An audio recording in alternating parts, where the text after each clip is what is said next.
민재야, 잘할 수 있지? 아무데나 기웃거리지 말고 늘 매사에 침착하고 빨간불 파란불에 흥분하지 말고. 걱정 마. 잘할 수 있다니까 진짜. 시작이 어려운 주린이가 걱정되신다면 대한민국 주린이집 이베스트 투자증권.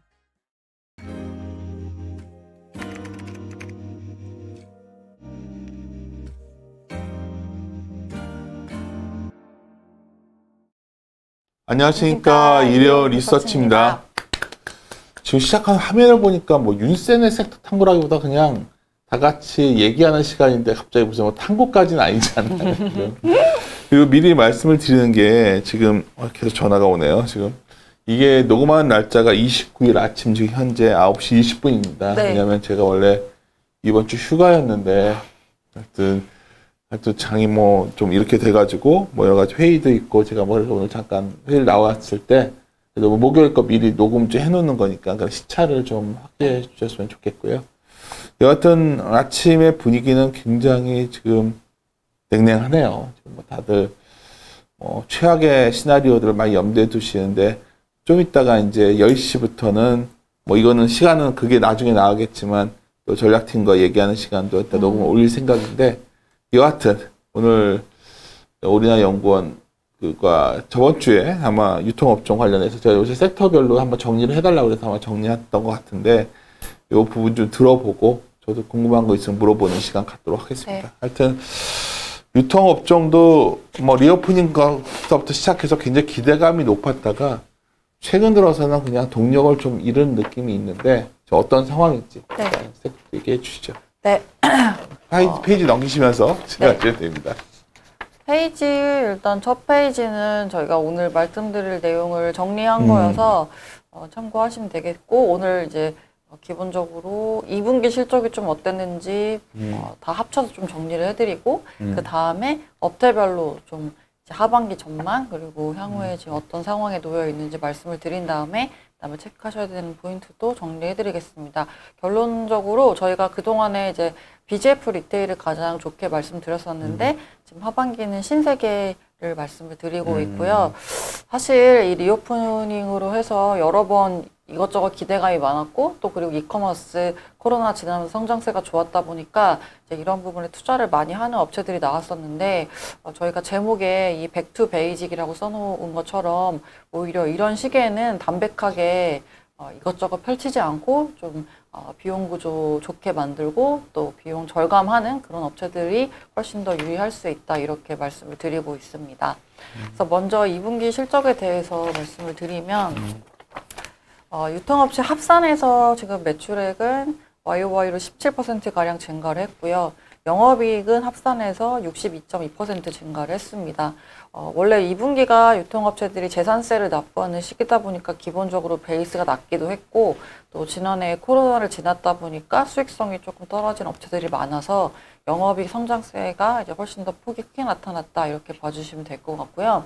근데 기본적으로 이번 4월, 5월, 6월 달 모두 코로나가 아예 없었던 분기라도 봐도 무방할 정도로 확진자가 많이 늘긴 했지만 실제로는 뭐 크게 거리두기 제한 같은 게 없었다 보니까 좀 그 성장세가 크게 나타났다 이렇게 봐주시면 될 것 같습니다.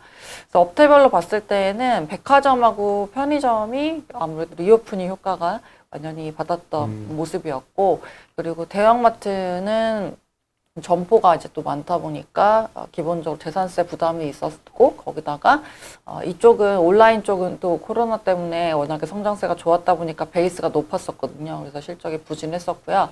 그래서 오른쪽에 보시는 것처럼 지금 저희가 화보하고 있는 유통업체들 YTD 수익률인데 보시면 가장 좋았던 회사가 BGF 리테일이 16.5%로 가장 좋았었고요. 그리고 롯데쇼핑이 의외로 저희가 온라인이 지금 불리한 환경에 있다 보니까 오히려 온라인을 뭐 자의반 타의반으로 잘 못하고 있기 때문에 익스포저가 작았던 롯데쇼핑도 오히려 이제 성과가 좋았습니다. 그 외에 현대백화점 신세계 같은 경우는 면세점이 중국 봉쇄 때문에 약간은 좀 불안하면서 기대에 미치지 못했었고요. 이마트 같은 경우는 기본적으로 스타벅스 영업이익 비중이 굉장히 많이 올라왔었고, 그리고 스타벅스 또한 지금 원두 가격 같은 것들이 많이 상승했다 보니까 원가 부담에 있어서 좀 이익이 안정적이었던 부분이 YOY로 이익이 성장을 했지만 영업이익률 떨어지면서 약간 부진했다. 네, 뭔가 질문. 말씀하시게. 네. 질문 있습니다. 네. 그러니까 그 첫째는 내가 왜 코로나를 걸려 보니까 네. 제가 이제 내일부터 이제 휴가를 가요. 네. 그러니까 그 아마 이 방송 나갈 때는 해외를 가려고 했는데 고민하다가 와이프랑 둘이서 그냥 부산 가자. 처음에 여수를 갈까 했는데 여수 가서 할 일이 없더라고요. 그래서 부산을 또 가는데 딱 든 생각이 이 코로나 걸린 거 알았으면 낫고 나서 해외 갈 걸 이 생각이 들었거든요. 그러니까 생각보다 이번 코로나를 이번 유행이 지나고 나면 네. 진짜로 리오프닝이 제대로 되지 않을까 하는 생각도 난 갖고 있어요. 저는 뭐 이건 제 굉장히 뇌피셜입니다. 네. 두 번째는 제가 사는 집에 오리나용과 가끔 밥도 먹고 와서 그랬지만 거기서 가까운 백화점이 롯데쇼핑이에요. 제가 그죠, 롯데백화점. 걸어서 이제 산책 가다가 롯데쇼를 가서 깜짝 놀래요. 저희 와이프는 사주지도 않지만 제가 와이프가 가끔 명품샵을 가서 쳐다만 보고서 나오지만 굉장히 리뉴얼 됐고 제가 좋아하는 또 식당 가도 상당히 개선되고 있거든요. 그러니까 로쇼에 대해서 유통 담당자들 이렇게 물어보면 그냥 별로 약간 트라우마처럼 그죠, 트라우마가 있죠. 싫어들 하시는데 롯데 쇼핑도 재평가되는 가능성은 없나요? 그러니까 제가 첫 번째는 리오프닝이 생각보다 굉장히 강력해서 관련된 것들이 이제 진짜 가을 이후에는 더 본격화되지 않을까 하는 생각.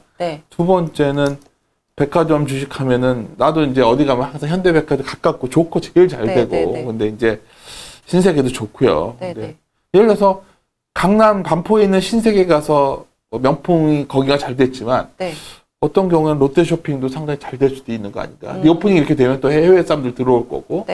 어떻게 생각하세요? 이건 그냥 갑자기 그냥 궁금해서 제가. 일단 첫 번째 말씀을 드리면 말씀하신 것처럼 이 정부가 또 해외 입국자들 그 PCR 검사 폐지를 또 검토를 하고 있다 보니까 지금 일단 기본적으로 나갈 때는 뭐 예방접종 증명 그거 내면 되고요. 그리고 들어올 때 해외에서 PCR 검사 받는 게 굉장히 허들이었는데 이제 그런 게 폐지되면 해외여행이 아무래도 지금보다는 더 활발해질 수 있고 그리고 또 지금 환율이 비싸다 보니까 뭐 동남아시아나 이런 쪽으로 더 가까운 지역으로 해서 뭐 3, 4일 가는 그런 여행도 늘어날 수 있다. 이렇게 봤을 때는 국내 소비에 줄 영향은 아무래도 온라인 쇼핑은 안 하겠죠. 그렇죠. 그렇기 때문에 기본적으로 계속 하반기에도 온라인 쪽은 좀 불리한 환경에 놓여 있다 봐주시면 되겠고, 그리고 말씀하신 것처럼 놀러 가기 위해서 또 옷을 사 입어야 되거든요. 왜냐하면 지난 2년간 지금 의류 소비가 거의 없었단 말이에요.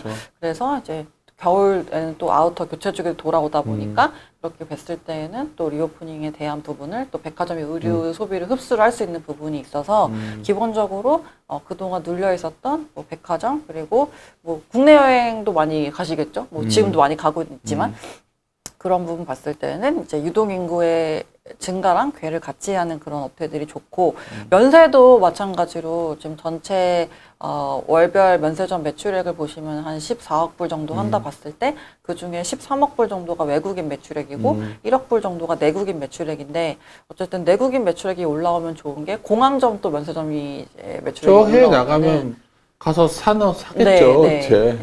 근데 이제 공항점의 임대료가 그동안에 굉장히 거의 월별로 몇백억 되는 수준이었다 보니까 이게 부담이었는데 지금 코로나 때문에 이 매출 연동으로 해주고 있어요. 그래서 매출이 제로면은 임대료도 제로였거든요.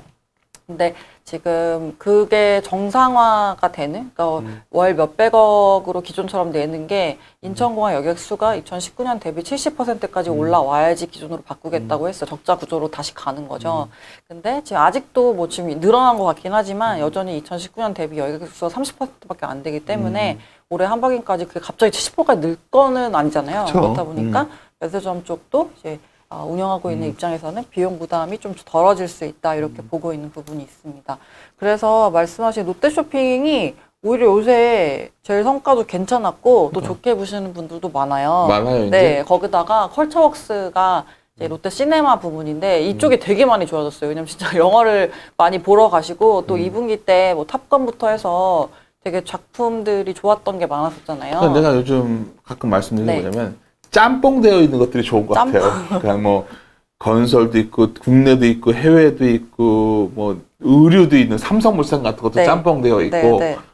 로쇼도 약간 막 뒤섞여 있거든 여기에 지금 네, 다. 네, 근데 네. 사람들이 옛날에는 퓨어한 거 찾으니까 싫어했는데 그죠.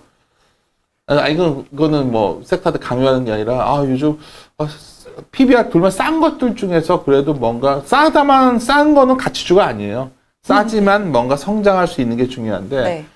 최근에 하여튼 그런 뭐 매장 리뉴얼하고 그러길래 그것부터 봐서 네네. 그래서 실제로 2분기 때 백화점도 좋았었고, 그리고 뭐 컬처웍스도 좋았었고 했는데, 근데 이제 하이마트가 안 좋았었고요. 진짜 네. 거기는 참 안 되는 것 같더라고. 또 전자제품 같은 경우는 코로나 때 이미 많이 바꾸셨고, 또 교체 주기가 길다 보니까 다시 좀 살 그런 동이 많이 그러네요. 떨어져서 생각해보니까. 네, 그런 부분들이 있다 보니까 약간 상쇄되는 게 좀 있다. 이렇게 보여지고 지금 PER로 봤을 때 이제 PBR로는 항상 이제 싼 주식이었었는데 네, PER로 봤을 때는 롯데쇼핑이 한 9배 정도이고요. 비싸네. 네, 신세계랑 현대백화점은 6배 정도다 그러니까. 보니까 신세계가 조금 더 편한 부분이 있지 신세계도 않을까. 좋죠. 네, 이렇게 보고 있습니다.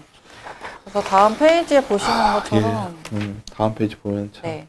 인플레이션, 뭐 기대 인플레이션 수준이 4.7%라서 조사 시작한 이후에 지금 14년 만에 가장 높았었고, 그래서 소비자 심리 지수가 이제 코로나 지나면서 조금 올라왔었는데 지금 확 갑자기 떨어지는 상황이에요. 그래서 7월 달에 10포인트 넘게 하락해서 지금 1년 10개월, 거의 2년여 만에 최저치를 기록을 했고, 그리고 또 10월 달에 전기료, 그리고 가스요금 인상도 예고가 되어 있다 보니까 지속적으로 물가 상승에 대한 우려가 있는 상황입니다.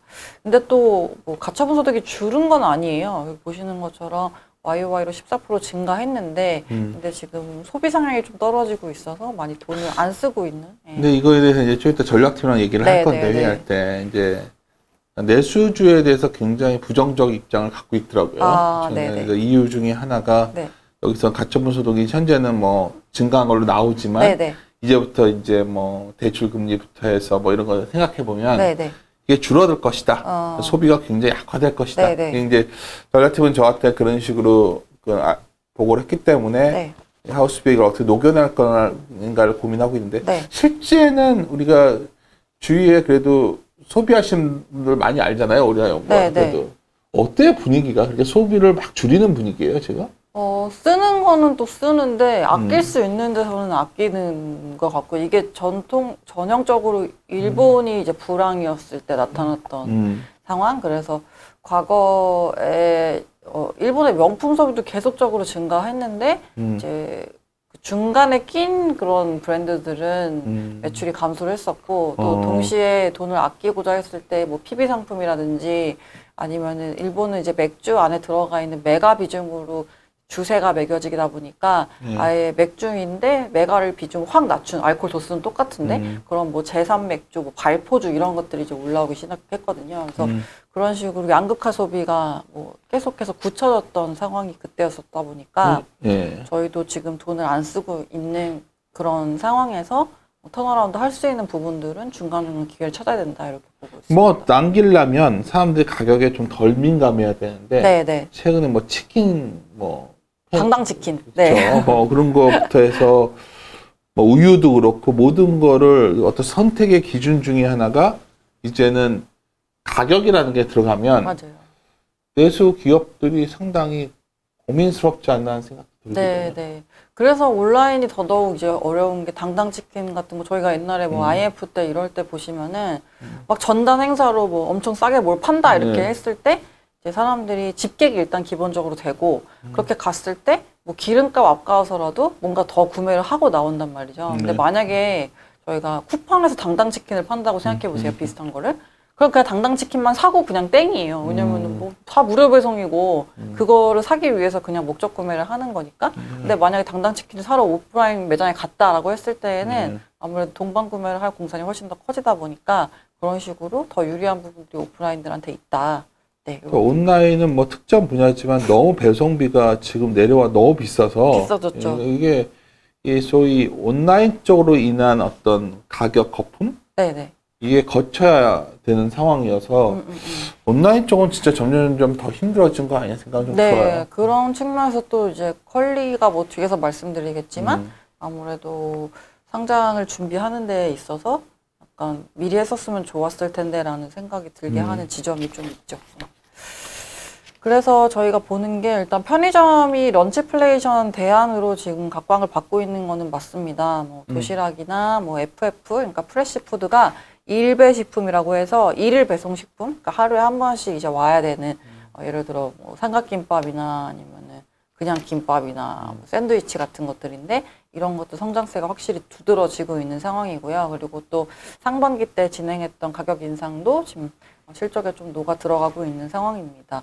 근데 이제 문제라기보다 약간 불리하다고 볼 수 있는 점은 8월 달에 비가 너무 많이 왔었다 보니까 이제 7, 8, 9월 달 3분기가 성수기인데 최성수기인데 8월 비 때문에 약간 이런 부분이 희석이 될 수 있을 거다라 보여지고 근데 요즘 이상하게 비가 진짜 좀 자주 오는 것 같아요. 그쵸. 맨날 흐리거나 비가 오거나 하는 것 같다 보니까 이제 이런 부분들이 또 3분기 약간 효과를 조금 더 흐리게 하는 부분들이 있을 거고 근데 편의점은 또 3분기가 제일 피크고 4분기부터는 비수기거든요. 그렇다 보니 지금 BGF 리테일이 16배가 조금 안 되는 상황이고 GS 리테일이 11배다 보니까 백화점 대비 매력이 조금 떨어지는 부분이 있다 이렇게 판단을 하고 있습니다. 특히 GS 리테일은 지금 홈쇼핑이 지난해 3분기부터 연결로 붙으면서 지금 분기별로 300억 한 초반씩은 영업이익에 버퍼가 생겼던 상황이었는데 근데 이커머스 부문이 지속적으로 계속 적자를 내고 있다 보니까 그 적자만 해도 거의 400억 가까이 되거든요. 그러니까 홈쇼핑에 추가되는 부분을 지금 온라인 쪽에 다 까먹고 있는 상황인데 근데 올해 3분기부터는 작년 3분기부터 연결로 붙었기 때문에 올해 3분기부터는 아예 똑같아지거든요, 베이스가. 그래서 오히려 더 그 폭이 까지는 거는 더 커 보일 수 있는 시기가 또 3분기부터다 이렇게 보고 있다 보니까 지금은 편의점은 있으시면 조금씩 줄이시는 게 좀 더 편할 것 같고 오히려 좀 밸류에이션이 싸고 그리고 숫자가 그래도 가시성이 높은 쪽으로 보시는 게 좋겠다라고 말씀드립니다. 여기 오른쪽에 보시는 차트처럼 지금 명품 대비 의류 쪽 성장세가 지금 더 상회를 하고 있는 상황이고 이거는 2019년도에 코로나가 없었던 시기 대비해서도 하이 싱글 정도 성장을 하고 있다는 건데 근데 이렇게 백화점이 상반기 때 실적이 좋았는데도 주가가 별로 움직인 게 없어요. 왜 그런 것 같아요? 그러니까 실제 싸고 실적도 괜찮고 네. 점점 사람들이 좀 더 제가 개인 경험을 말해서 그러는데 코로나 뭐 걸리고 자가격리 끝나고 이제 뭐 그리고 나니까 네. 앞으로 뭐 1년간은 크게 잘 안 걸린다고 하더라고요. 그러니까 이제 더 과감하게 이제 행동하고 막 극장도 외출하고. 헌트 보러 갔었는데 하여튼 와이프랑도 이러고 있는데 백화점이 하여튼 실적도 괜찮았고 굉장히 많이 쉬었고 이런데도 별로 이렇게 움직임이 전혀 없었더라고요. 네. 그래서 그 뒤에 별로 좋을 게 없다고 많이들 생각하시는 것 같고 그리고 면세가 일단은 봉쇄 때문에 안 좋겠지라는 생각들을 하셨던 것 같아요. 그래서 많이 롯데는 또 반면에 면세가 없으니까 호텔 롯데가 하고 있으니까 그런 그 롯데 백화점에 그러면 식당 올라가기 전에 있는 면세점은 다 호텔 롯데 거였나? 네, 호텔 롯데로 잡혀 내가 있고요. 그거 참 맞아. 그거 이제 기억났다. 그걸 네. 헷갈려 했구나. 네. 예. 그래서 중국 분들이 오셔가지고 사시고 뭐 물건이 없거나 하면은 그냥 밑에 1층 화장품 매장에서 사시고 뭐 이런 것도 있었죠. 그러니까 연동돼서 매출이 발생하는 것들도 있었었죠. 그래서 어쨌든 백화점이 이제 동절기에 고마진 의류 판매 거기다가 또 재밌는 거는 백화점 실적이 아울렛 실적도 같이 잡히거든요. 근데 또 돈을 아끼시는 분들은 또 아울렛 가서 사시는 것도 있다 보니까 이쪽 성장도 괜찮아요. 그래서 진짜 아울렛이 한참 뭐 새로 오픈했다고 현대도 그렇고 네, 그랬었는데 이쪽이 괜찮습니다. 다시 또 괜찮아졌군요, 네. 최근에. 그래서 오히려 또 아예 그냥 럭셔리 쪽인 백화점, 그다음에 또 저가 쪽에 좀 대응할 수 있는 아울렛 이렇게 다 지금 두 가지 토끼 가져간다는 것도 저희가 좋게 보고 있는 부분이고 공항점이 일단 신세계가 좋았던 게 이번 2분기 때 영업이익이 냈거든요. 면세점을 지금 한 300억 가까이 냈는데 이것 중에 가장 좀 중요했던 부분이 앞서 말씀드린 공항점 손실 줄어드는 거였다 보니까 근데 뭐 단기간에 인천공항 여객수가 연말까지 뭐 70% 2019년 대비 70%까지 올라올 확률은 그렇게 높지 않다고 봐야 되다 보니까 당분간은 이런 라이트한 비용 구조로 갈 수 있는 부분이 좀 있을 거라 보여지고 그게 하반기에 적용될 거다 보니까 실적 가시성에 있어서 좀 더 좋아지는 부분이 확보됐다 이렇게 판단하고 있습니다. 반면에 이제 이커머스는 조금 어려운 상황이에요. 그래서 여기 보시는 것처럼 2분기 때 실적을 다 정리를 해놨는데요. 여기 지마켓하고 스타컴이 이마트에 연결로 잡히는 부분이고 컬리는 뭐 분기별로 실적을 지금 발표를 하고 있지 않아서 연간으로 넣어놨고 그다음 GS 프레시가 GS 리테일의 이커머스 부문이다 이렇게 보시면 되겠습니다. 쿠팡이 처음으로 이제 2분기 적자를 1,000억 밑으로 줄였다 그러니까. 영업 손실을 라고 하는데 근데 사실 이 1,000억 밑이라는 숫자도 850억이 그렇게 작은 것도 아니거든요. 그래도 해외 투자자들은 쿠팡 관심 참 많은 것 같아요. 네, 좀 올랐기도 했고 주가가 네. 뭐 9불 밑으로, 그러니까 10불 밑으로 떨어졌다가 뭐 지금 다시 약 20 근처까지 왔다 보니까 많이 좀 빠졌던 부분들을 좀 만회했다라고 보여지고 있는데 기본적으로 이렇게 다들 좀 수익성을 강조하겠다라고 과거 대비 약간 스탠스를 바꾼 상황입니다. 그래서 근데 그럴 수밖에 없는 게 시장이 막 엄청나게 성장을 지금 하고 있는 시점이 아니라서 그렇게 내실을 좀 다지는 기간을 가져야 된다 이렇게 보여지고 있고 그래서 이 두 개 지금 합치면은 거의 600억 가까이 되거든요. 이마트 입장에서는. 그래서 지속적으로 좀 부담스러운 상황이고 특히 지마켓 그러니까 과거에 이베이 코리아였죠.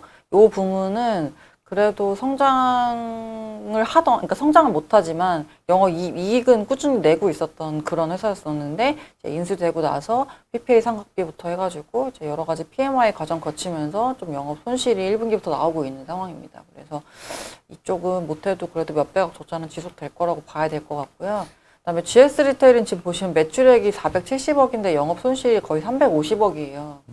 그러니까 이거는 많이 팔아서 마켓쉐어를 가지고 와서 규모 경제를 내서 영업 손실을 줄여야 되는데 근데 그러기까지 지금 기본적으로 계속적으로 좀 투자가 재반 투자가 들어가고 있는 상황이라서 적자는 당분간 좀 피하기 어려울 것 같다.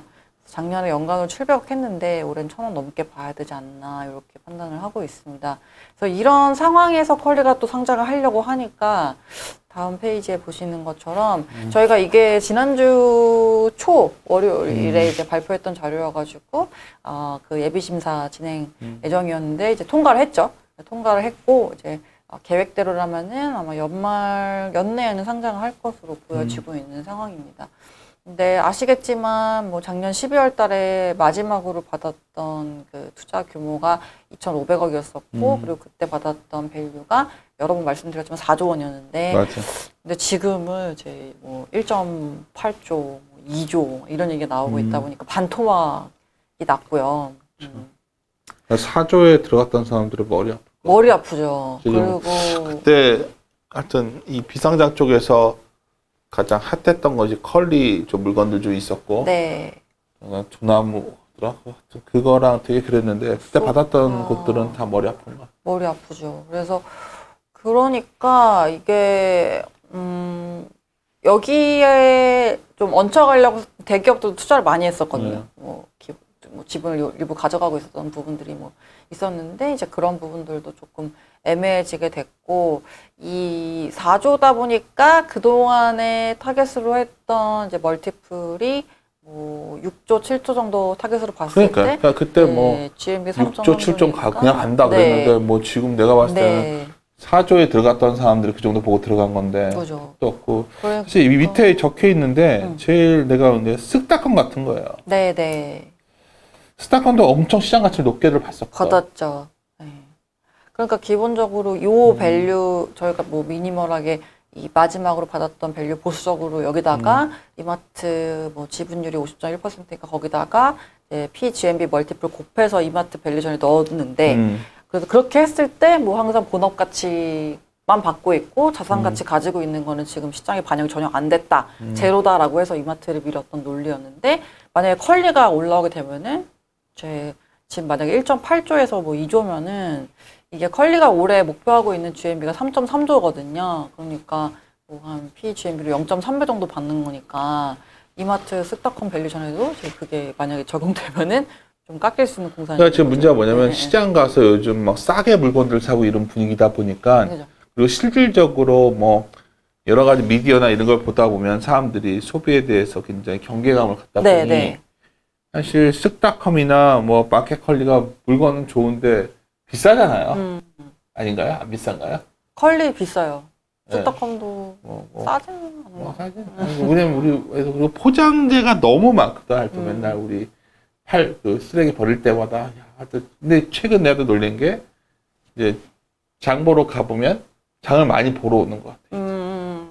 사람들이 서서히 그냥 그런 분위기로 해먹고. 그렇죠. 네. 해먹는. 그래서 보니까 점심도 아까 말했던 런치 프레이션 얘기 나오는 게 그 많이들 그 싸게 애들 먹는 그죠. 분위기도 있다 네. 보니까 너무 사실 비싸요. 오아시스 같은 회사가 되게 좋았는데 네네. 그렇죠. 여기도 2분기는 흑자 냈고 잘 하고 항상 돈을 잘 버는 네, 회사인데 여기는 마케팅비를 그렇게 많이 많이 안 쓰지 쓰니까. 않았어서, 네. 근데 여기도 만만치 않을 것 같아요. 그렇습니다. 그래서 쿠팡이 상장했을 때 이제 공모가 기준으로 보면 거의 이제 2.5배에 올라왔는데 네. 이제 그 10불 밑으로 떨어졌을 때가 뭐 한 배 정도였었고 지금 좀 올라왔으니까 이제 한 1.5배니까 컬리가 지금 적정이라고 보는 게 뭐 그러니까 모르겠어요. 저희가 여기서 이제 상장을 앞두고 있는 업체다 보니까 뭐 함부로 말씀드리긴 어렵지만 이제 언론 보도에 따르면 뭐 1.8조에서 2조 정도 나오고 있다 보니까 만약 그렇게 되는 순간 이게 어떤 문제가 생기냐면 네네. 지금 실적으로 VC나 이런 쪽에서 컬리에 대한 기대가 엄청 높았어요. 그쵸. 이게 만약 정말 시장에서 마켓에서 그 정도 평가밖에 안 받는 순간 네네. 골 때려지는 거지 그쵸. 이제. 그동안에 진짜 줄줄이로 다 지금 기다리고 있었던 그렇죠. 플랫폼 업체들이. 다른 플랫폼 기업들 완전히 네. 이제 벙찌는 상황 오는 그죠, 거니까 이거 사실 이 내용에 뭐 크게 관련 없는 분들이야 뭐 그러겠지만 비상장 쪽에 투자하셨는데 컬리 상장이 그래 중요한 이슈입니다. 그죠. 지금. 예. 이게 약간 어쩌면 밸류에 대해서 여기가 기준이야 딱 선언하는 그죠. 순간 진짜 머리 아파지는데 그러지 않길 바라야죠 지금. 그런 스타트업들에 대한 기본적인 이제 네. 센티 자체를 이제 어떻게 만들 수 있느냐가 그쵸. 컬리 상장이 좀 걸려 있다 보니까 다들 주목을 하고 있는 상황이고 요새 벤처 캐피탈에 다니는 예전에 같이 일했던 분들 만나보면은 다들 막 죽으려고 해요. 일단은 블라인드 펀드 같은 거는 기본적으로 돈이 지금 거의 뭐 모이지가 않는 상황이라고 하고 그리고 많이 뿌려놨던 게 지금 회수가 안 되고 있는 모습이다. 우리나라 연구원 저랑 오래 같이 했기 때문에 알지만 저희도 최근 리서치가 꼭 법인을 위한 리서치 이만큼 있고 비상장이나 굉장히 이제 해외 뭐 어떤 뭐 부동산이나 뭐 이런 쪽의 리서치를 내부적으로 많이 하거든요 저희가. 네네네. 네, 많이 하는데 그래서 굉장히 중요한 겁니다. 지금 방금 전에 말한 게 어떻게 보면 여러 가지 자산이 있어서 중요하고 많은 분들이 PF 걱정들 많이 하시는데 제가 얼마 전에 칼럼도 썼었는데 PEF는 오히려 하도 옛날에 뒤어서 그런지 담보도 많이 잡고 뭔가 이렇게 도망갈 구석들을 많이 만들어놨어요. 만들어놨는데 야, 이 VC 쪽은 정말 그냥 같이 증식이 된 거야 지금. 그죠. 이러다가 여기서 다들 여긴 줄 알고 있었는데 이 정도 그래서 다음 사는 여긴 줄 알고 있었는데 딱 올라가서 봤더니 다음 산이 저 아래에 있는 거야. 그죠. 좀 급 당황한 상황인데 이게 잘 풀려야 되는데 걱정도 돼요 사실. 그렇죠. 그래서 예전에 저랑 같이 딴 증권사에서 애널리스트 하던 선배였는데 자기가 어깨쯤에 들어온 것 같은데 그 VC 쪽에 근데 이제 머리 갔다가 다시 어깨 정도 온 것 같은데 네. 그 뒤는 지금 잘 모르겠다. 그 뭐죠? 최근에 이제 해외 쪽도 이런 소위 플랫폼 기업들 투자 쪽 많이들 이제 강하게 밀었던 PB 분들 큰 PB 분들 계시잖아요. 그분들 머리 아프실 것 같아요. 머리 아프죠. 왜냐하면 글로벌하게 이 가치가 좀 디그레이드 되는 건 확실한 거예요. 글로벌하게. 하여튼 참 어려워서. 참 그리고 내가 오리나 연구 보니까 생각나는데 내가 이제 우리는 그래도 시장에 대해서 이렇게 아주 비관적으로 안 보다가 미국도 빠지고 휴가인데 오늘 나와야 되고 뭐 하는데 넷플릭스죠 정확히. 네. 드라마 중에 그 한국계 변호사가 무슨 잉글리드 윤이라고 나오는 거 있는데 야 엄청 그거 예쁘다던데. 이쁘지 않은데 드라마가 재밌어서 여성 농지들 보면 좋을 것 같아요. 하여튼 무슨 파트너 뭐 파트너 어쩌고저쩌고. 트랙 진짜 재밌더라고. 그래서 그거를 토요일 밤에 원래 글 써야 되는 게 있는데 밤새고 봤거든. 그랬더니 그날 아침 리가 10회까지 끝나더라고. 그냥 그걸 밤새 봤는데. 같은 윤씨신가요? 아니 그걸 어떻게 거기 이제 근데 그걸 보면서 느꼈던 게 왜 이 말씀을 드리냐면 미국 자본주의를 말씀드려요. 미국 자본주의. 이걸 보면 뭐 드라마도 재밌지만 왜 재밌었냐면 야, 그 M&A 시장의 어떤 미국 자본주의의 성격? 드라마다 보면 굉장히 흥미로운 지점들을 그런 게 많이 찾을 수 나오는구나. 있어요. 그래서 보시면 될 것 같고. 그래요. 이게 목요일 날 올라갈 텐데 저는 뭐 백화점 주식들 뭐 하도 요새 뭐 세계가 망할 것처럼도 얘기하시는데 사람들이 뭐 가서 옷도 사 입고 뭐 음식도 사 먹고 할 것 같고. 옷은 사고 그냥 커피값은 아끼고. 그쵸. 네. 그리고 저도 그러는데. 백화점이 다들 다시 어떤 사람들이 모이는 장소로 바뀌고 있잖아. 난 최근에 깜짝 놀라는 게 현대백화점 왜 이렇게 사람 많이 와요? 뉴진스 때문에 지금. 뉴진스 때문에 그런 거야? 저번 주는. 네. 뉴진스 내가 좋아한다 그랬더니 어떤 사람이 막 걱정하더라고. 왜요? 그러니까 어린 친구들을 좋아하면 내가 아니 노래가 너무 좋더라고요. 노래 좋은데? 뉴진스 좋고 전 블랙핑크도 좋아해요. 그래서 원래 걸그룹 좋아하는데 뉴진스 무슨 매장이 있어요? 네, 팝업 스토어를 했었어요, 지난. 가봐야겠구나. 그러니까 지금 왜 이렇게 요새 사람이 많지? 이거 왜 이러는 거야 도대체 막 이랬어요. 이번 주도 하는지 모르겠네. 하여간 저번 주는 그거였어요. 그래요? 네. 그래서 사람 엄청 많았어요. 백화점이 정말 요새 여의도 현대에 사람 많더라고요. 반면에 좀 그러니까 산책로에서 가다가 백화점도 가끔 들렸다 오는데 확실히 사람들이 이제 늘어나고 있는 게 보여서 뭐 사람들이 돌아갑니다. 세상은 망하지 않으니까 뭐 망하지 않을다고 생각을 갖고 있다 보면 또 이런 유통에 좋은 주식들도 좋은 기회가 오는 것 같고 저 의류 업종을 지금 저희가 준비가 안 되게 의류도 좋은 것들이 좀 나오는 것 같고 이렇게 해서 하고 특히 플랫폼 기업은 이런 생각도 있다 정도로 또 뭐 이거 얘는 왜 이렇게 안 좋게 얘기하냐 했지만 지금 현재 시장 분위기가 그렇다는 거 좀 전해드린 거니까 투자에 참고하셨으면 좋겠습니다. 네, 이게 도움이 되실지 모르겠네요. 네, 담백하게 비용 절감하고 그리고 네, 숫자가 보이는 업체들 위주로 보시는 게 편할 것 같다. 소비가 많이 패턴이 변하는 것 같아요. 네. 이제는 코로나를 지나면서. 근데 화장품을 다음에 한번 또 합시다. 화장품은. 네네. 화장품을 왜 했으면 하냐면 이제는 브랜드 안 보고 그냥 싼 거 사는 분위기가 강해지는 거 같아요. 맞아요. 그래서 어떤 그러니까 시장 경기가 어렵다 하면 여기서 또 기업들이 적응하고 뭔가 거기서 마진을 얻는 기업들이 나오는데 그쪽도 그렇고 유통을 다 나왔고 있으니까 내수 쪽을 우리 은하연구원이 지금 뭐 이제 아직은 한 명밖에 없지 한 명 더 늘릴 계획이니까 그런데 내수 쪽이 다들 뭐 굉장히 최악의 시나리오를 얘기하는데 나는 먹고 사는 문제에 대해서는 변화가 없을 것 같거든. 그래서 의식주 문제에 관련된 것들 이것들은 계속해서 오히려 이럴수록 더 관심이 가서 고민하고 있습니다. 네, 마무리 짓도록 하시죠. 네, 화장품도 이제 인덱스를 준비를 하고 있다 보니까 그거 네. 나오면 또 말씀드리도록 그렇죠. 하겠습니다. 알겠습니다. 네. 오늘 하여튼 뭐 요새 시장도 어려운데 뭐 너무 심심한 요새 그게 뭐 문제가 됐던데 하여튼 그 표현이 아니고 그냥 정말 심심한 방송이지만 어쩌면 이럴수록 더 차분하게 우리 시장에서 지금 어떤 게 논의되고 있고 지금 무슨 기준을 바라봐야 되는지가 중요한 것 같습니다. 저는 아침에도 오늘 사실 월요일인데 장 폭락해서 뭐 아침부터 난리인데 전화가 오길래 딱 한마디 했어요.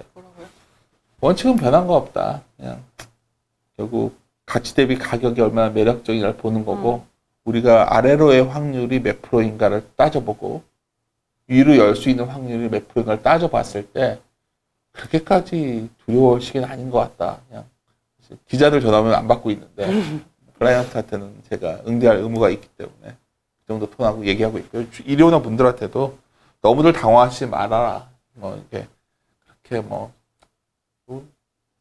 생각보다 사람들이 소비를 그렇게까지 줄일까? 난 잘 모르겠어. 그러니까 젊은 세대들의 소비 성향은 우리 아들들의 문제였을지 모르지만 멈추질 않더라고요. 멈추지 않아요. 젊은 분들은. 이것들이 그냥 큰 미래의 어떤 보상을 위해서 이런 게 한다기보다 그냥 소비 성향들이 높은 것 같아요. 맞아요. 우리 애들 주관적인 생각입니다. 네, 마무리 짓도록 하겠습니다. 네. 함께 고민하시죠.